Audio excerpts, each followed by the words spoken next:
Bom dia, galera. Vamos fazer uma revisão dos conteúdos que cairão na prova que vocês farão, que vocês realizarão na semana que vem. Os conteúdos para a prova são Segunda Guerra Mundial, Guerra Fria e o período Vargas, período Getúlio Vargas, né? Que foi presidente do Brasil durante 15 anos sem ser eleito e depois foi eleito em 1950 e governou de 51 até 54, quando se matou. A gente não vai ver essa última parte, apenas a parte que vai de 1930 a 1945. Vamos para o primeiro, Segunda Guerra Mundial. Rapidinho. Quais foram os fatores que geraram a Segunda Guerra Mundial? A crise econômica existente devido à quebra da Bolsa de Valores de Nova York de 29 e também consequências resultantes da Primeira Guerra Mundial. As tensões políticas e sociais que principalmente os países europeus, sobretudo a Alemanha e Itália, estavam enfrentando devido à crise econômica, a ascensão dos regimes totalitários, que a gente conhece como nazismo e fascismo. Esses regimes totalitários surgiram dentro de um contexto para tentar recuperar a moral, recuperar esses países, né, no caso Itália, no que diz respeito ao nazismo, Itália no que diz respeito ao fascismo e Alemanha no que diz respeito ao nazismo. E a ideologia expansionista desses países, né, que saíram para expandir o seu território, invadiram várias regiões ali da Europa. Os antecedentes para a Segunda Guerra Mundial. Primeira Guerra Mundial, lógico, historiadores, muitos deles não separam essas guerras, eles costumam dizer que foi uma guerra só, com um intervalo entre a primeira e a segunda, né? Mas tem muitos historiadores que dizem que foi uma guerra só. O Tratado de Versalhes, que foi o tratado que ficou conhecido como Tratado de Paz, ao final da Primeira Guerra Mundial, mas na verdade foi como se fosse a paz dos vencedores, que os países que venceram a guerra impuseram principalmente a Alemanha. Então a Alemanha se sentiu humilhada por conta disso e, sobretudo na figura do Adolf Hitler, vão buscar vingança contra os países vencedores. A Revolução Russa, né, e a crise de 29. Esses são os eventos que antecederam a Segunda Guerra Mundial, né? Que tem uma explicação sobre a Revolução Russa, vou falar sobre isso.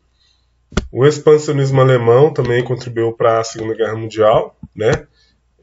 Esse expansionismo se dava sobre a necessidade alemã de espaço vital, né?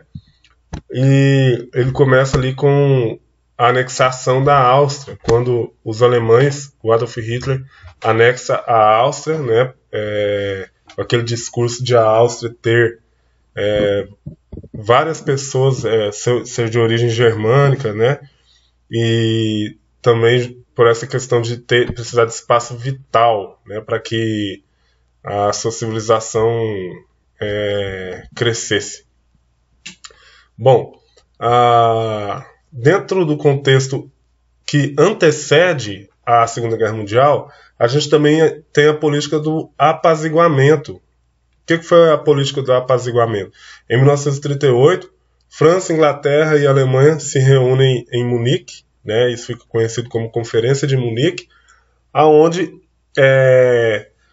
eles chegam a um acordo com Adolf Hitler, né, em que o Adolf Hitler ele poderia invadir a região dos Sudetos, né, mas que ele não invadisse o restante da Tchecoslováquia. Isso já acontecendo depois que o Adolf Hitler havia invadido a Áustria. Então, ele vai invadir os Sudetos, né, mas depois ele quebra o acordo e invade o restante da Tchecoslováquia. Então, essa política do apaziguamento, ela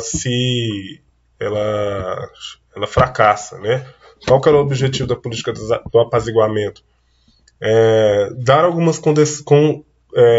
Conceder algumas coisas para o Adolf Hitler, né? dar algumas concessões, no sentido de que evitasse uma nova guerra mundial. E essa política não funcionou, mas no final já no início do ano, no ano de 1939, o Adolf Hitler acaba levando a Europa à guerra novamente, né?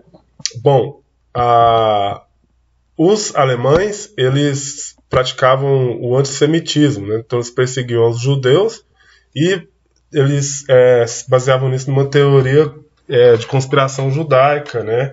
E por esse motivo a Alemanha, eles consideravam os judeus como os principais culpados por a Alemanha estar vivendo uma situação de crise econômica muito grande. Vou voltar aqui. Por esse motivo, então, os países que tinham a mesma ideologia da Alemanha se juntam em uma aliança que fica conhecida como o Eixo, ou Potências do Eixo, em que Itália, Alemanha e Japão se unem para cooperar e lutarem do mesmo lado caso ocorra uma guerra. E a guerra começa quando o Adolf Hitler invade a Polônia. Então, a Inglaterra e a França declaram guerra à Alemanha. Aí a gente tem a primeira fase da guerra, que vai de 39 a 41, onde a Alemanha adota a estratégia conhecida como Blitzkrieg, ou Guerra Relâmpago. Eles vencem, tem várias vitórias e eles acabam dominando praticamente toda a Europa, né? A segunda fase da guerra ocorre um equilíbrio de forças. Os Estados Unidos entram na guerra depois que tem a base naval de Pearl Harbor atacada pelos japoneses, né? E a União Soviética também entra na guerra depois que o Adolf Hitler quebra o acordo que ele tinha com o Joseph Stalin no que diz respeito à divisão da Polônia, né? O Adolf Hitler invadiu a Polônia todinha. Então ele quebrou um acordo que ele tinha com Joseph Stalin, e aí a guerra agora é travada entre Inglaterra, França, União Soviética e Estados Unidos contra a Alemanha, Japão e Itália, né? A terceira fase da guerra, que vai de 43 a 45, ela tem a derrota do eixo, né, dos países do eixo, a Europa liberta, e o Pacífico também, depois que os Estados Unidos jogam as bombas atômicas em Hiroshima e Nagasaki. Nessa terceira fase, a Alemanha se rende, o Adolf Hitler comete suicídio, mas a rendição não marcou o fim da guerra. A guerra acabou na Europa, mas ela continuou sendo travada no Pacífico, né? No Pacífico, ela acaba quando os norte-americanos jogam as bombas atômicas nas cidades de Hiroshima e Nagasaki. Quais foram as consequências da guerra? Milhões de mortos e feridos, cidades destruídas, dívidas para os países, especialmente da Europa. Foi criada a ONU, a Organização das Nações Unidas, com o objetivo de acabar, de manter a paz no mundo. Começa o período da Guerra Fria, né? E a guerra termina aqui quando os Estados Unidos eles lançam as bombas atômicas sobre o Japão e eles forçam o Japão a assinar a rendição, ok? Então, essa era a nossa revisão sobre a Segunda Guerra Mundial, beleza?